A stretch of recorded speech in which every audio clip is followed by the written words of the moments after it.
What is up, everyone, and welcome to another episode of Empower 610, where we empowering minds one episode at a time. Let's get it.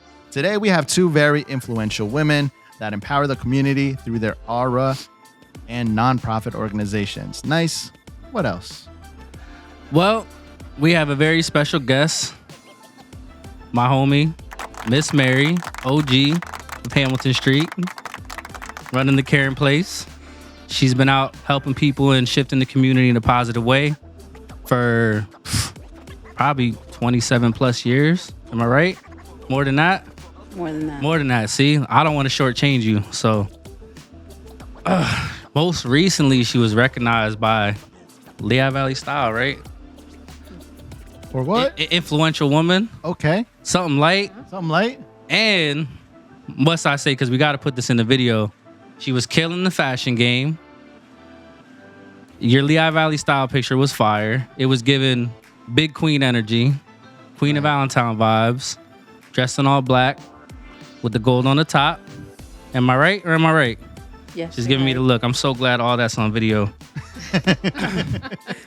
In recent years, she launched Black Wall Street Lehigh Valley to help curate the culture and get black business owners together to help them be empowered through, launching different, sales opportunities, educational opportunities, and bringing people together to, help bridge the gap between different business owners in the area. Our next guest as well goes by the name of Yolanda Cruz, representing the Latin Scholarship Fund and Events by Yolanda. She is the founder of the Latin Scholarship Fund, Inc. Her standout achievement is a Zumba for a Cure, where she also generated over $20,000 for the Breast Cancer Research Foundation.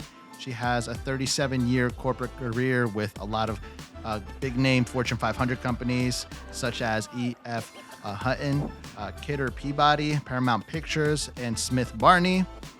And also, recently, her nonprofit awarded a $5,000 scholarship to Nicole Valderrama for the 2024 Latin Scholarship Fund winner.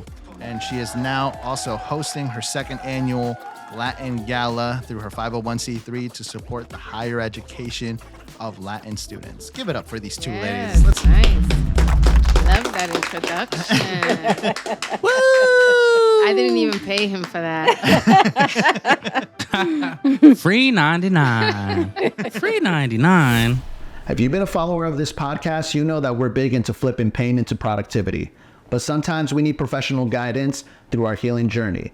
And that is why this episode is sponsored by BetterHelp. BetterHelp connects you with a licensed therapist who is trained to listen and give you helpful, unbiased advice. Take the first step today by visiting betterhelp.com/empower610. All you need to do is answer a few questions and BetterHelp will match you to the right professional with years of experience. They make it easy to get matched to a therapist, usually within 48 hours. Communicate via phone call, video chat, or messaging. Let BetterHelp connect you to a therapist who can support you from the comfort of your own home. That's betterhelp.com/empower610. Or choose Empower 610 during the sign up and enjoy a special 10% discount on your first month with BetterHelp. And now back to the episode. One of the reasons why we thought you two would go really well together is because one of you focus on the inner city youth of Allentown, while the other one focuses on supporting the higher education of Latin students. And I feel like that connection is so important in our community because a lot of the times people always ask, oh, where are the resources? Where are the resources? But they're right here in our neighborhood. And it's thanks to women just like you that come into leadership and start these organizations and also bring people together that are like-minded to be able to make this happen. So, and in addition to that, it's about to be September. It's back to school. And one thing is we're really big on here is empowerment of the community. So who better to talk to than to these two amazing young ladies that are creating their own ways to empower the community, empower the culture, and push things forward from, age 6 to, college age kids and beyond. And so I think it's important that we think about these things, we highlight these things, and of course, put out a call to action because some of y'all need to start opening up y'all pocketbooks. Exactly. Just saying. Exactly. Got to invest in the youth, you heard? And we're going to drop the links in our description as well. So make sure to check out the links to be able to support these two nonprofits that we're going to go deep into right now.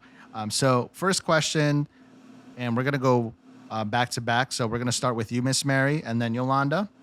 Why the nonprofit sector? Well, for me, it is a mission of God for me. I was a caseworker at the Housing Authority, and God called me, and this is the best way to do his job is to help the inner city youth and create a nonprofit. Okay. And I believe the Caren Place was created in 1996. So that is over like 27 years Yes. of just nonprofit work. So that's a lot of experience under your belt, a lot of different memories, a lot of impact, especially in the community. Even personally between me and Nyce, because Nyce was actually part of your program as well, correct? Yes, we're not responsible, but yes. And it's iconic when you think about it, because from when I remember being involved with the Caren Place, it was always in downtown Allentown. And when you think about it, there hasn't always been a lot for the youth in downtown Allentown specifically.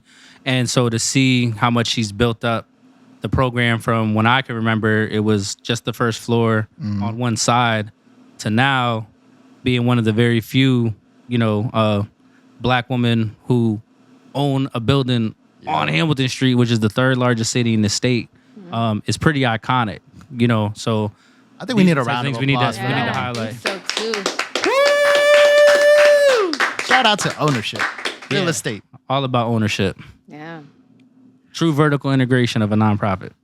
So Yolanda, I know that your nonprofit is a little bit newer, if not like a year in, a little bit over in a year. So tell us a little bit about that. What got you into nonprofit work? Sure. So for me, it was a little different. I had a medical condition that I was unaware of, and it could have took a turn for the worse. And during that time, when I was going through that process, I just had a little time to reflect and say, hey, if it were my time, what would people say about me? What would people remember? Legacy. Yes. Like, what would I leave behind? I have 3 daughters, so it was like, what would my daughters be able to say about mom? And then I always remembered how, growing up, we struggled. I remember a time that I didn't even know what college was until I met my husband, who was on his way to college. And he said, you going to college? And I'm like, what's that? And going back, thinking all that, it made me realize that there's a lot of kids, the Latino kids, still in our community that are going through that. They don't know what college is. They can't afford to go to college. And if they want to go to college, they don't have the money to go to college. Sometimes they're the first generation going to college. And I am. I'm the first one to graduate from my family. And I'm one of 7. So I took all that in. And I said, you know what? I want to leave something behind that my girls can be proud of. I want to work for my community. I want to help our Latinos get out there and get educated. And that's what prompted me to open up this nonprofit. That's amazing. That's great how it correlates with your backstory as well, being the first generation, going into college. And now when it comes to the nonprofit sector, what are some of the challenges that you guys faced? Especially you, Miss Mary, that you've been so many years. And then with you, I feel like you can give a fresh outlook of just being a startup as a nonprofit, because a lot of people are thinking about going into it and they don't know what they're getting themselves into. And also, I just want y'all to think about this.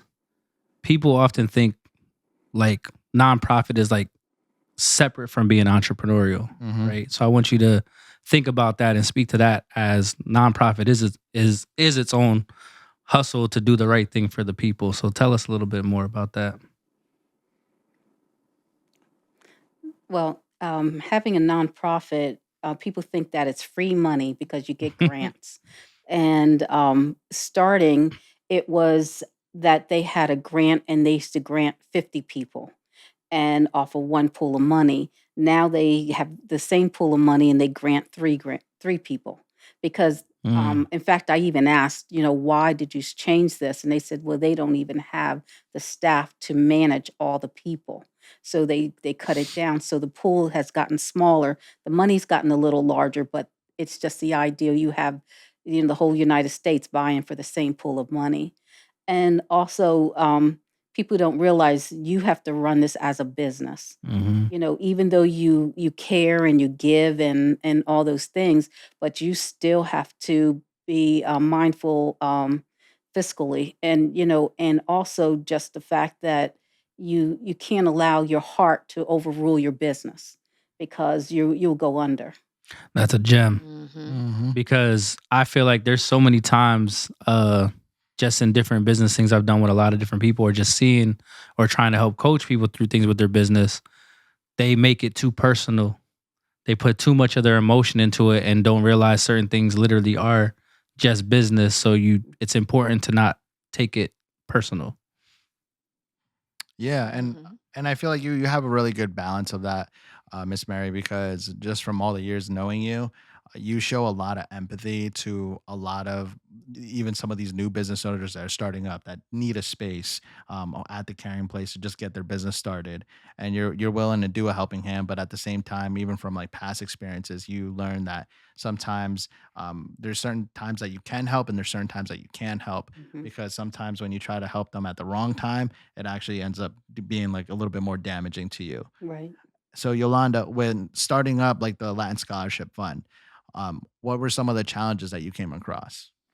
I think the biggest challenges I came across, I thought it was going to be a lot easier getting the community to get involved and help and understand what the mission is, and understand that this is for our own kids. Hmm.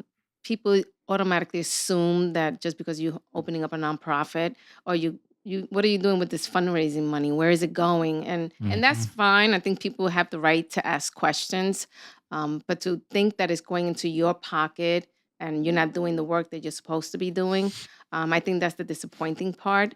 Right, I think it's also important to go out and learn your community. right. You have to make connections. You have to partner up with other nonprofits. Yep. And I think those are the challenges that we're facing. When I decided to go into this, I kind of thought I can feel it out myself Right. and, work with people as needed. But being in almost a year, August 31st will be our first birthday. I'm finding that those are the things that we have to do better come next year, Right. is partner with other people, because they have people that can also come and help us as well. Mhm. Yeah, and I definitely understand that big misconception as well, especially in the Latin community, because especially if you're coming from another country, there's kind of a lack of trust with just organizations or anything that has to do with like government. Just Oh, because speaking of just like coming from Peru, you're used to like seeing corruption like all the time. every time. And so like when you come to like the United States where like, it's a little bit different, it's kind of hard to have that trust where it's like, oh, it's not like back in my country where this is how this works. There's actually organizations that are trying to help, and there's regulations and rules that they have Correct. to follow Mhm. in order for that nonprofit to spend that money and And spend it correctly. people tend to forget that there are rules. You have to Yep. have rules, and there are rules in place for a reason. Mhm. Mhm. I also feel, and I don't know, Miss Mary, if you feel the same way, but I also feel like sometimes your reputation is always on the line. Right. Yep. Yep. You always got to be making sure you're saying the right things, making sure you're making the right connections, and making Yeah. sure people see you doing the right things with the monies that we receive through fundraising. Right. Yeah, Right. you only get one shot at the first Mhm. impression. I You was know what I just mean? going to say that, correct. And the thing is, in all of our communities, right, we are programmed with skepticism, Mm. Yep. because, like you mentioned about other countries, and the scamming is pretty blatant, right? Yep. And in America, it's coded. Hmm. So like for us that are born here, and I can just speak to like growing up and just knowing what my elders were teaching me, it was like you have this natural distrust of politics. You have a natural distrust of things. And then you grow up that way. So like your discernment is automatically to, nah, that don't sound right, right? It's too good to be true, even though it's something that's actually helpful for you. So sometimes it's hard for us to just trust one another, let alone something that's built and designed like for us. So that like skepticism plays out and it makes people hard. So I would say even with building a nonprofit and fundraising, it is difficult because of that natural skepticism, because it's like, yo, I work so hard for this money. I don't want to just hand it over unless I build trust. And that's why like community and relationships matter so much, especially in this particular sector. And I think that's a perfect transition to the next thing that I was going to ask you. And we can start with Yolanda here because you kind of mentioned one of them. There's like common myths when it comes to nonprofit, whether it's starting up one or just donating one. What are some of the common myths that you learned just through your experience that are not true when it comes to the nonprofit sector? That is easy. I think that's the biggest one. Facts. You go out there and people see you doing the work, and make it look so easy that they don't realize how much effort you're putting into this. I mean, there are nights that I don't sleep because I have so much on my mind. What am I going to say when I'm meeting with specific people? Making sure that I'm saying the right things, and again, protecting my reputation. But I would say that, to me, that's the biggest one. Okay. How about you, Miss Mary? I think the same thing. People think that it's easy, that you can just start a nonprofit, money's going to flow, people are going to love everything that you do, and it's going to be cakewalk. And it's not. It's hard work, and for the most part, people like you for the last thing you've done. For the most part.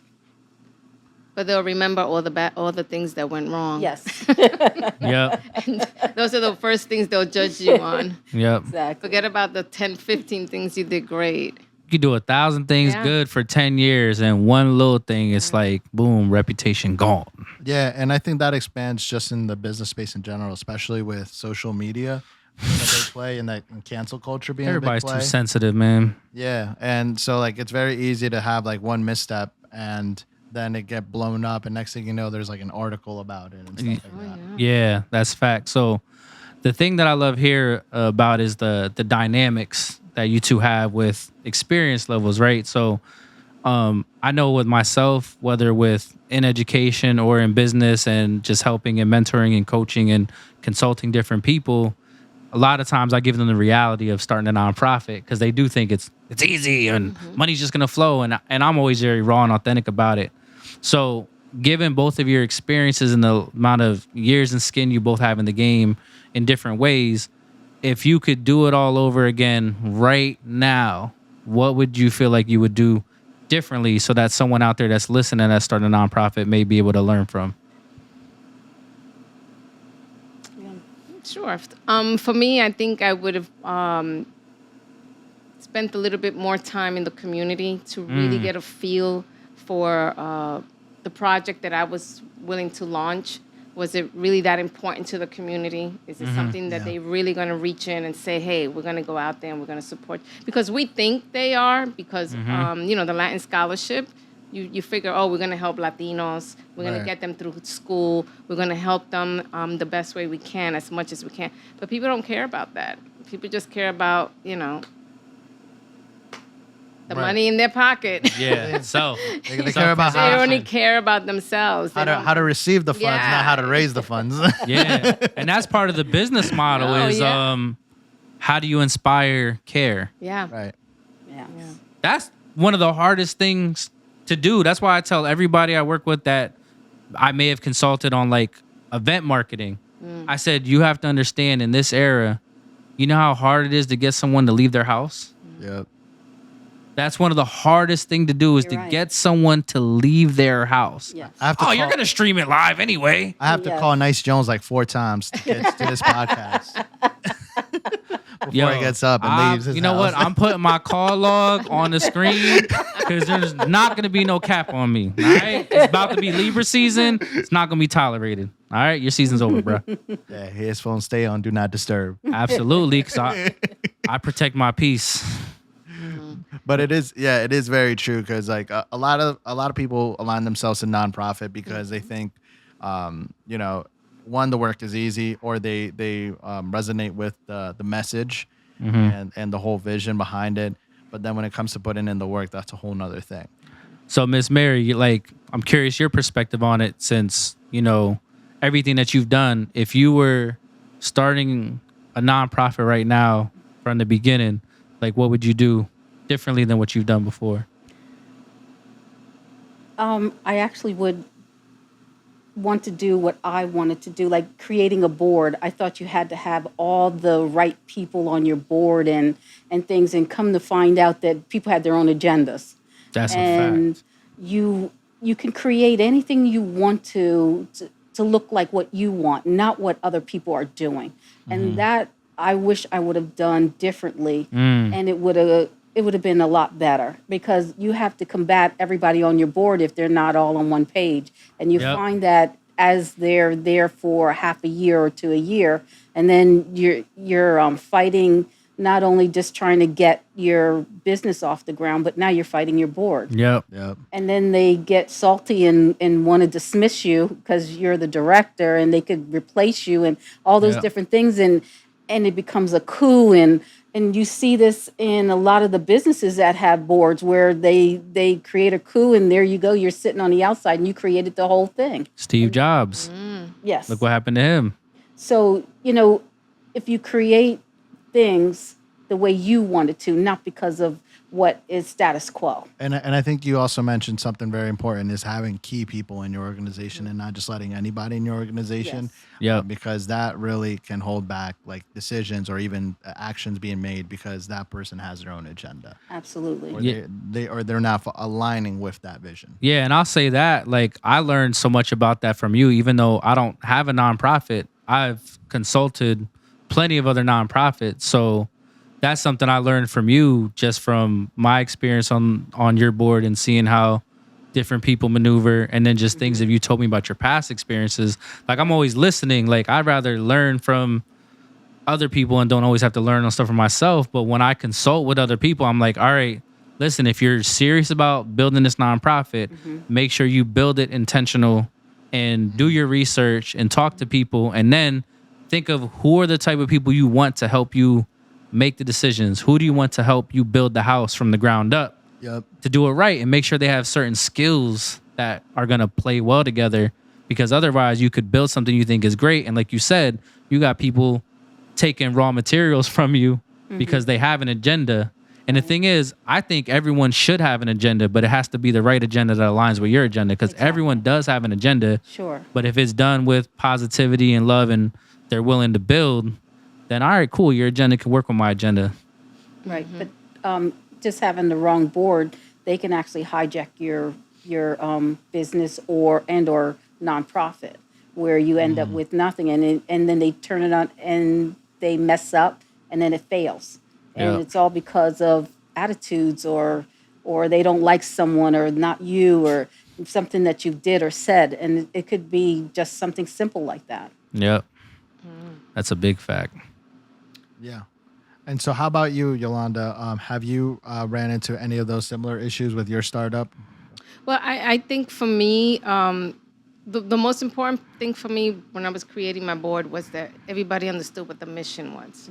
All right. And I wanted the mission to be as important to me as it was to them. Right. Because to me, I saw that as if we were on the same page. But, as you mentioned, the year goes on, and as you getting to know your board and through the meetings, and you realize that, maybe some people, maybe that person wasn't the right person for that position. I thought they understood what that meant, but maybe not. But for me now, it's like, okay, so how do we move from that? How do we get them back? And maybe you can give me some advice on that. How do I get the board to understand that, it takes more than just me, right? Right. I can come up with ideas. I can go out and visit places but I can't be at 3 different places at one time. And to get people to volunteer to go and spend their time as well is very difficult. And that's a working board. Yeah. There's figureheads, so to speak. They sit at the table, and I've been on boards where I'm sitting there and I actually am not contributing to anything, any of the causes. I'm just there. And they put it on their paper, and then when you get grants, they ask, who's on your board? And you rattle off these wonderful names, but they don't do anything for you. Yeah. And just to tell your new board members, look, this is a working board, and these are the things that we are expecting of you to do, and have it in writing. That's a major key right there. The That writing set the part, expectation, have it in writing. So anyone out there trying to start a nonprofit, definitely keep those things in mind. Yeah. And one of the things that I think is also interesting that with your upcoming event is that you're going to have a board member sitting at each separate table. So they're going to have a chance to network in the that's Latin nice. Gala. And sometimes with like bigger nonprofits, you never really get to even meet the board. Or maybe you might meet like one person or two people. And that's the nice thing about having a smaller nonprofit local to your community. It's everyday people in your community getting together for one cause as well. Yeah, that was actually a big one of the feedbacks, when you're looking for feedback from your first gala for us. Right. It was that people were like, oh, well, where were the board members? Right. So that's why we came up with that concept That's for nice. this one, this time around. Yeah. What advice would you give to someone that's either thinking about starting a startup or joining a nonprofit, whether they're debating to do one or the other? Because sometimes with even bigger cities, they may think about an idea, they may think it's original when it comes to the nonprofit, but then when they do their research, there may be like 50 organizations already with the same vision or mission. So, in your experience, what advice would you give to either a young person or a person that's just getting into the nonprofit sector, whether they should go for a startup or join join an organization? Well, I think that follow your heart first of all, because if you feel you can make a difference in creating a nonprofit, do so. But then sit with someone that's already done what you've done. So you're not recreating the wheel, and they will tell you all the pitfalls and all the things that they had on their journey, and so you don't have to go through that, and they will guide you. But trying to do it yourself and thinking that you created the wheel, there is nothing in this world that you have created. Somebody else has done this. Yep. And like for the both of us working in the community and helping minority youth, we could have that on every corner and it still would not be enough. So if there's some That's a organization fact. that has one just like you, work with them. Yep. Seeing what components that you could do better than that other one and work together. And then, Collaboration. exactly. And then you would be able to reach more children. Yep. Miss Mary Consulting Services coming Yes. soon. Yeah. No. So she said, 27 years of experience. no, 27 plus. 27 plus. Yeah. Let's get it right. Yes. Get it Get it right. right. Get it right. She's earned that title. Get it right. Yes. And Yolanda, when doing your startup, what made you go the startup route versus joining an organization first? Or did you join a nonprofit first? No, I didn't. I think I wanted to do it on my own because I have my own feelings and about how I wanted to see my nonprofit role. I wanted to be a little different, right? So what makes us a little different from the next nonprofit that's also offering scholarships, right? So that took a little time to kind of figure out that people would say, hey, yeah, that's a good concept, but I like the little twist you put to it. Right. And for us, what makes us a little different, as you know, Louis sits on our board. So let's give him a hand for that. What makes us a little different is that even though we do provide this $5,000 scholarship to a graduating senior towards their first semester in college, we're going to try to follow our students throughout their 4 years. And if they come across any particular hardship during that time, we want to jump in and help them out so they can continue their career in college and not say, oh, I can't keep going because mom needs this, or I don't have enough money for books, or I don't have the clothing, the right things that I need just to get me through college. So we're hoping to be that change. So I think having that little twist, I think was what really made it very appealing to me. Yeah, and that's another thing that you two both have in common as well. Because with Miss Mary, I know she's always saying, my babies are welcome at any time, at whatever stage in life. They could be 12, they could be 16, they could be 20, 40. 40. Oh, wait a second. Wait. They're always welcome back. Now I'm 40. Got it. I had to do a whole math lesson. The fact that I be teaching when I'm not teaching is crazy. God bless. You want to reveal to the crowd the age or no? Well, we'll say What? 28. 28. Reveal what? What are you talking about? Are you 40? Yo, is this a joke? Like, is there a hidden camera somewhere? Like, are you serious right now? That's crazy. I'm just trying to see if I should nominate you for the what is it? The 40 under 40s? I'm already 40. You were at my 40th birthday party taking pictures. You saw a whole cake with candles on it that said 40. My good brother here has dementia. 50 under 50. There you go. Under 50. Bro, you acting 60 right now. It's been a long day. 60. Oh, yeah, here we go. It's been a long day. Corporate voice. AARP or what? You know, I'm not gonna name your employer unless they paying for sponsorship. So, Miss Mary and Yolanda, what type of work goes into running your youth organization and also a scholarship fund? Can you give us an idea of, like, I know you have several youth programs, so tell us about not only the type of work that you do, because I know you're always all over the place with the Caren Place, but the amount of people that it takes to be involved with all your different sectors. And then also, what type of support do you need? Call these people out. Yep. That's all I'm saying. Drop names. Drop names. He says that, but he not even about that life. Don't do that. We'll tag them. Anyone that wants to donate, please. But it takes a lot of people. They may see your face or they see my face and they think that's all, that's running the organization. It takes a lot of people. It's just like building a building. You have brick by brick, and then you make this incredible organization out of this. And everybody has a component, or what I say, everyone has a season in it. So maybe you're there for a day, or maybe you're there for 5 years or a month, and you make an impact on what we do by your experiences and things. And anywhere from executive director, assistant, volunteers, tutoring, to man the front desk. We have the food program, and every program has a group of folks, and they have their own talents to run that program.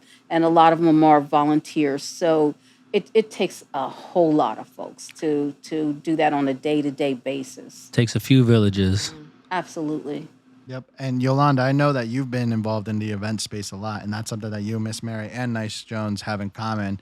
Tell us what it takes to just even plan an event, whether it's the Latin Gala, whether it's some of the events that were at the cigar shops. It was Cowboy and Cigars or something like that. Cowboy hats and cigars. Cowboy hats and stilettos and cigars. Stilettos and cigars, and then Stilettos also and the cigars sounds fire. Zumba classes. We had the Zumba for scholarship as well, and the gala. But it takes a lot of planning. I am fortunate that I have that event planning background just from my career.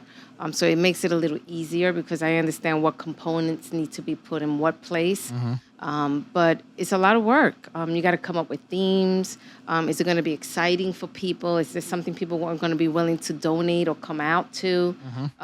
Just getting volunteers to come out and help you set up. Because like I said, everybody thinks that you can do everything. Even though I do wear many hats, but I get tired too. I get tired. Like I said, there are nights that I don't sleep because I have so much on my mind going on. But, research, a lot of research and talking to people like, what would you like to, if I came up with this theme, would you come out to an event? Do you think that's a good idea? Getting ideas from other people as well. It takes a lot of planning. Like I try to plan my events a year in advance. Like right now, we're coming to the end of our events for this year.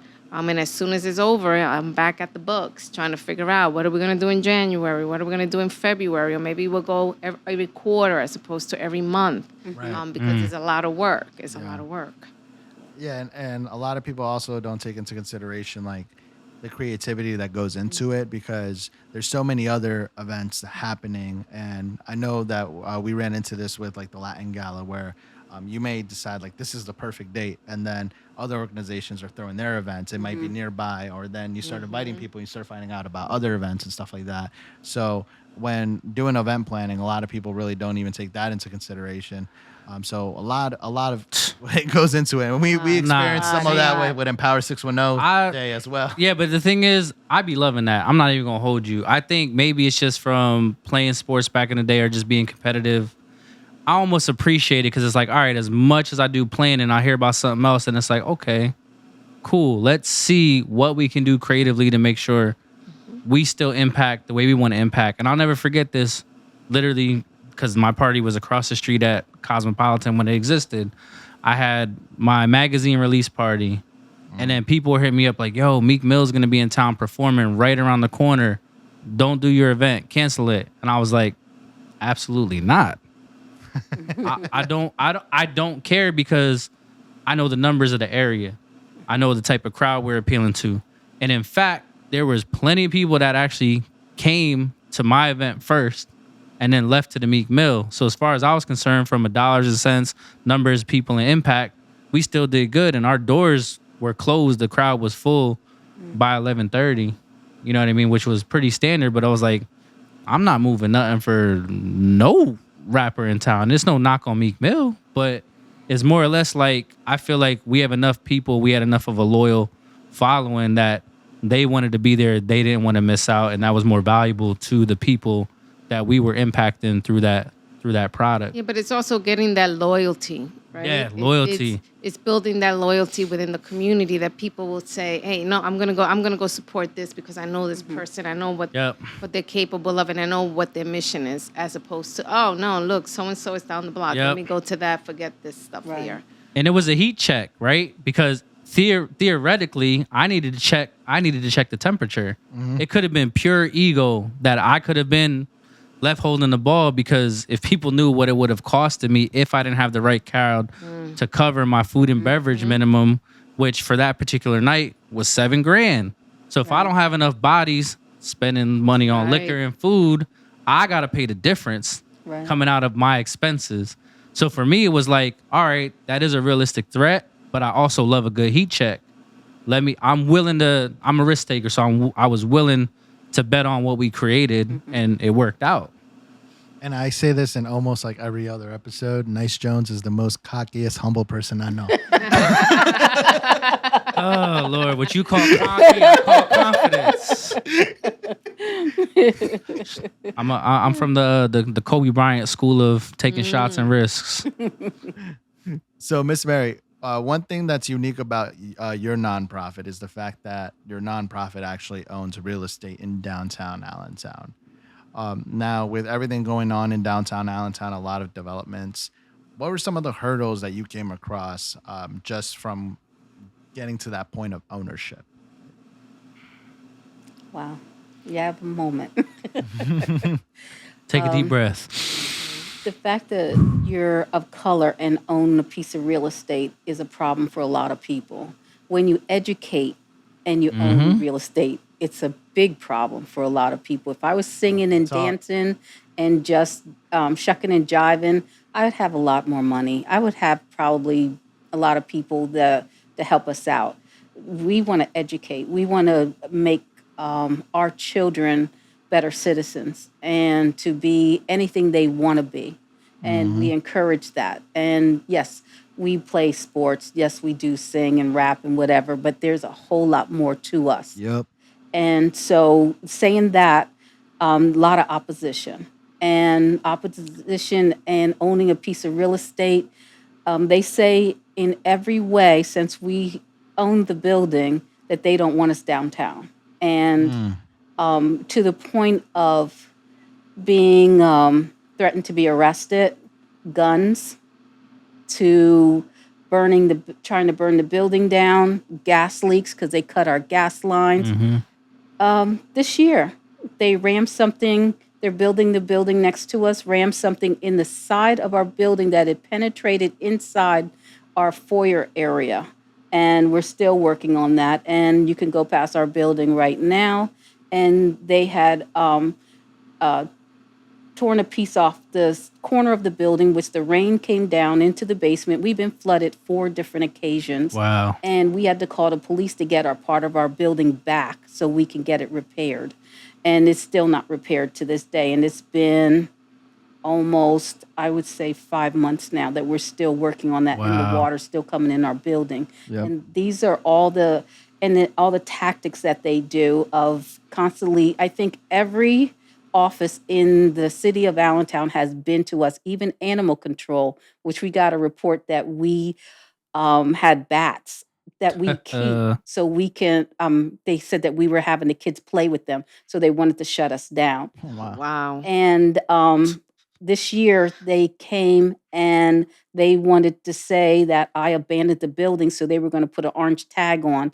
And at that point, right now, I had enough of all the shenanigans on trying to get the building. That the poor guy, he drew the short straw, and he came to me and was like, "I got to put this thing on because the owner abandoned the building." I'm like, "We have food bank. These people are waiting for food." And I came out the building. Yeah, What are you talking about that? And so, and if they would have put the orange tag on, that means that I would have had to fight them legally to take it off. Wow. So therefore, the man looked at me and I looked at him like, "If you put it on," and dot, dot, dot. And he put it back in his folder. And I said, "Let somebody else come and tell me this."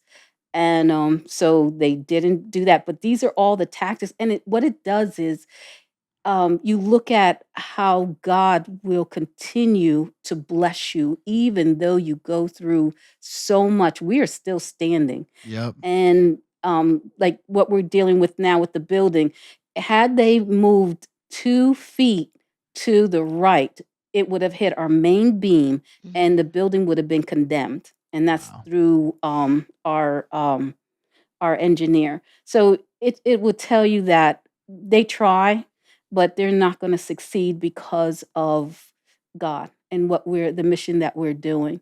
And I have all the faith in the world that is not going to happen. So it having a piece of real estate and not being wanted down your downtown area Yeah. is an ongoing adventure all the time and to date. Like I said, you could go to our building and you'll still see plastic on the top corner. It's because that they took it off. And I even seen some of the businesses, the minority owned businesses, get relocated into like more center city as well. And I believe we even spoke about that, whether their building would get bought out completely, or they would just go out of business, or just get moved. And that's just gentrification, when you just see it right there happening right in front of us. And a lot of people don't really notice that it's happening in front of us because they see the events. They see Right. all the nice pictures. They see the Instagram posts. Well, the Right. media don't talk about that. Yep. Think about it, like the morning call. Bleep that out, please. Edit, because they don't deserve nothing for free. I promise you, they don't deserve But the acknowledgement. I But need to say something about this. A lot of people come to me and say, "Why don't you take the money and build a building? Because all the money that you have in equity." And I said, "Why do I have to move?" Mm. Because just because we are doing so great, isn't that what they did to Black Wall Street? And everything that we 27 do, times. they have tore down because we are doing so great. And so I say, I don't want the money. There's nothing that they could offer me to move because I have every right to stay in that spot. And I actually, today I got a phone call. I hear that people offered you money to move. Why don't you move? And the answer is absolutely not, because my children have a right to stand on that corner just like anybody else. And by the way, we need a building for minority kids because there Hmm. isn't any. We have, oops, let me not say, we have a building that my kids can't afford to go into right Mhm. now, right next to us.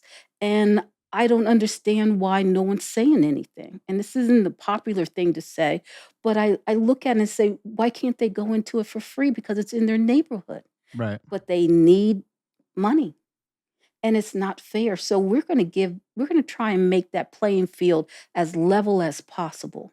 And I Hmm. am going to fight until God calls me home, as far as keeping this building here. And then it's up to the rest of you young ones to say, no, we're not going to move. We're not going to sell this building because it's not about the money. It's about us. And I'm leaving this building to the community because we have to leave a legacy.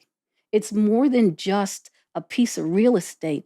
This is something that during slavery, after we left, the first thing you want to do is own something and own land because it means something. It's a stake of being here in this United States.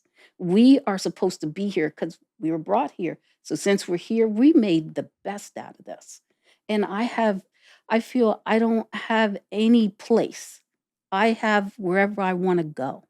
And so this is a legacy for you guys. I'm only working for the next generation. So you have a place and take a state instead of being here. Maybe you'll have your own little space there or whatever you choose to do, but you'll be able to grow and it'll be an incubator to get out and do bigger and better things. And, having the museum there and, just seeing and telling our story the way it's supposed to be told.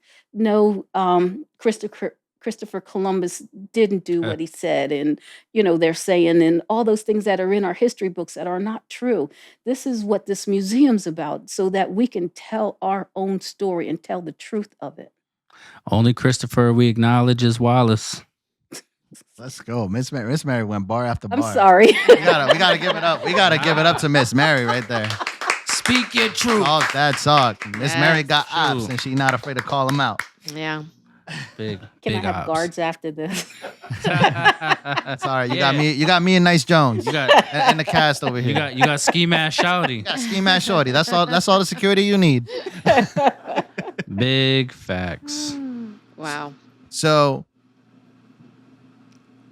one of the last questions that I have for you guys is getting into the nonprofit sector.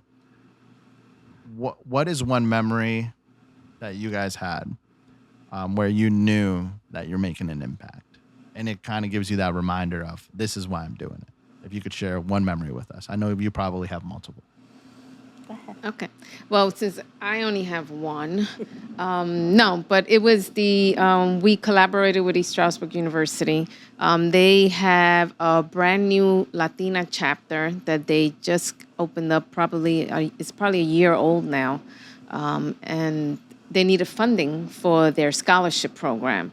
The school wouldn't allow them to sell things on campus. They were looking for someone to kind of help them. They reached out and they asked, hey, Yolanda, you're always doing something for the community. Do you think, is there any way that you can help us? That's when we came up with the Zumba for Scholarship. And we have a great Zumba family back home that they do support pretty much anything we do. They just understand what our mission is and what we're trying to accomplish. So anything we put out there, they come out and they support. So we put this program together. We invited all the school, the students. We invited the community, and we were able to raise the $1,000 that they needed for that scholarship. And we even did one better. We also gave a $500 scholarship to one of the students that were participating in the Zumbathon. So just seeing their faces, these 6 young girls, that they had the money that they needed to put this together, the tears and the hugs, I think that's going to stay with me forever. And it makes me feel like I'm doing the right thing. Yeah, and even with like $500, that goes towards like college books. Right. Because those are expensive as well. Yeah. I remember when I was back in college, I was looking at some of those prices. I was Googling the PDFs, the free PDF versions. Yep. True. Let's It's not true. forget, you was always crying on social Very media. Oh, yeah. Nyce Jonez always was commenting on all my posts. No. I didn't do that. I let you have it on the internet. I called you on your phone. We'll post this. Exactly. He was I calling called me. you on your phone. Don't do that. We're not even starting with you. He was Carl Thomason. So, Miss Mary, besides your memory with Nyce Jonez, what is another memory that was very impactful for you that you knew that this is why you do this? And I know you have several. Bruh. I can just wrap it up and say when they come back and they call this place home whether they were in jail and they came out of jail, or they graduated, or they're bringing their children, the second generation. I know that we're doing the right thing, and that they didn't forget the place, and they didn't forget what we said, that we will be with you always, no matter what. So that is, it's not one person, it's just the whole thing, and how people view the Caren Place. And it has really nothing to do with me. This is about all the people that have been there, that have done so much and impacted, like Ron. Since '99, he's been there, and impacting the young men and the kids. And I mean, Mr. everybody. Ron. Yes. That's him. My guy, OG Ron. So even there's just so many people, and just to say they come back to have that feeling, and they are home. Yeah, and there's definitely that special feeling at the Caren Place. Even when I mention the Caren Place, there's always a few people that even say like, "Hey, I remember going there," or I have actually my kids that go there, and they always talk about how great Miss Mary is and how wonderful being she is. Really. Yeah. Not that I disciplined them. No, and I want to personally thank you, Miss Mary, because even with the start of my business with LBJ Media, I know Nyce Jonez was the reason we met.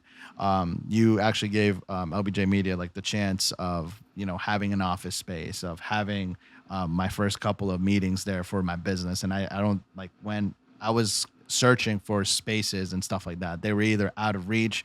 People were telling me like, oh, 3-year leases, 4-year leases. And I'm like, I'm just starting up this year. Like, I don't know what's happening.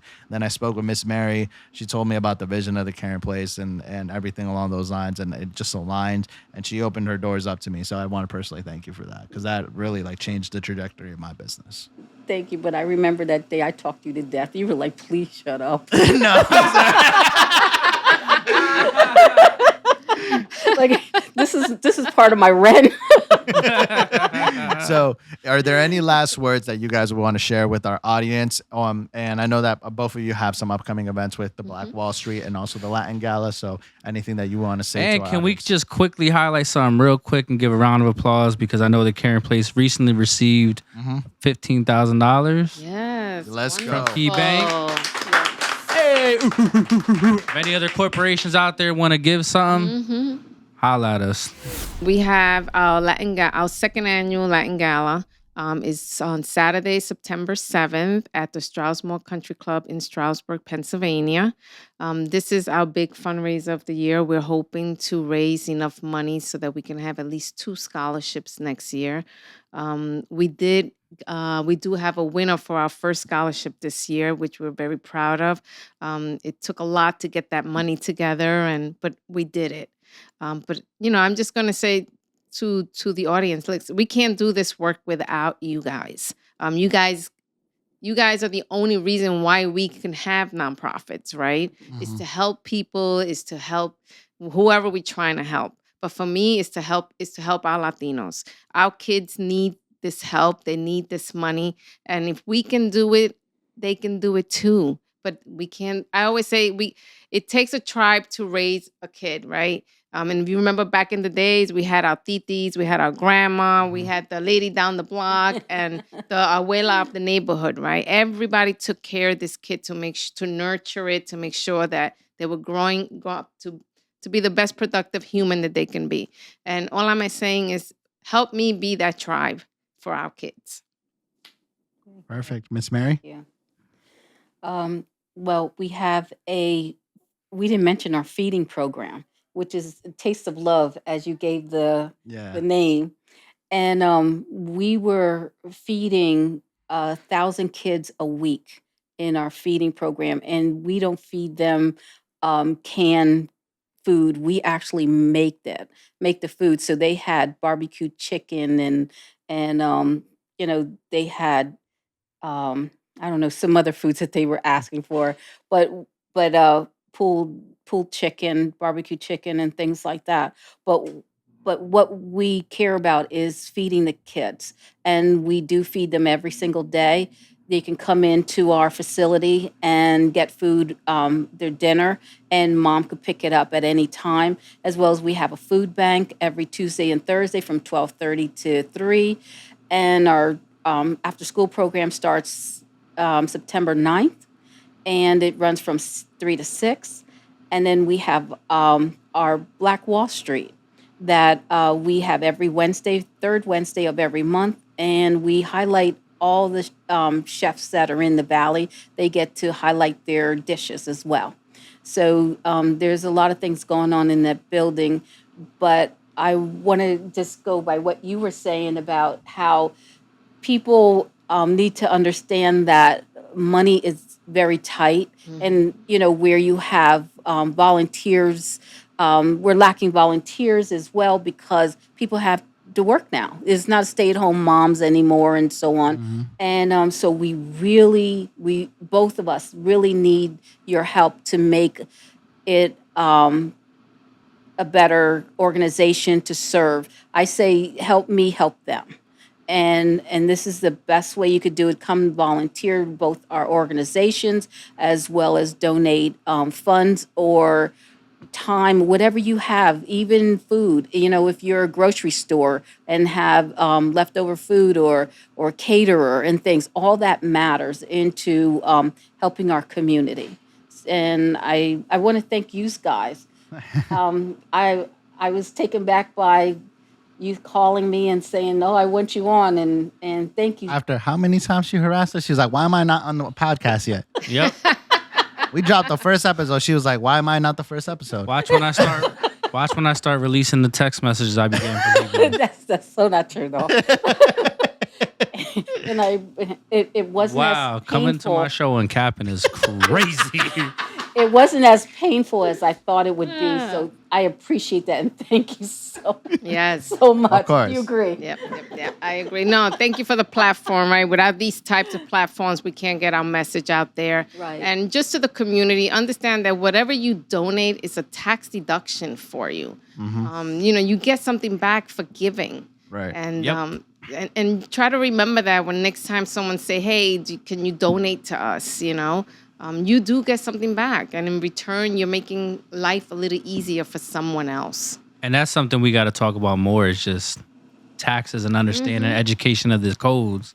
Because the people that is doing it, they do it. They teach, they talk, right? So it's a tax deductible for you. It's a tax deductible for your business. So it's things that you can, write off to empower yourself a little bit more. So here at Empower 610, y'all may know us. We're all about, ETC, which is we're empowering, the creatives. These two are creative nonprofit owners with a clear agenda of empowering the community. We're all about empowering the creatives, empowering the community, and most importantly, empowering the culture. Make sure you guys subscribe for more episodes. Empower 610, we out.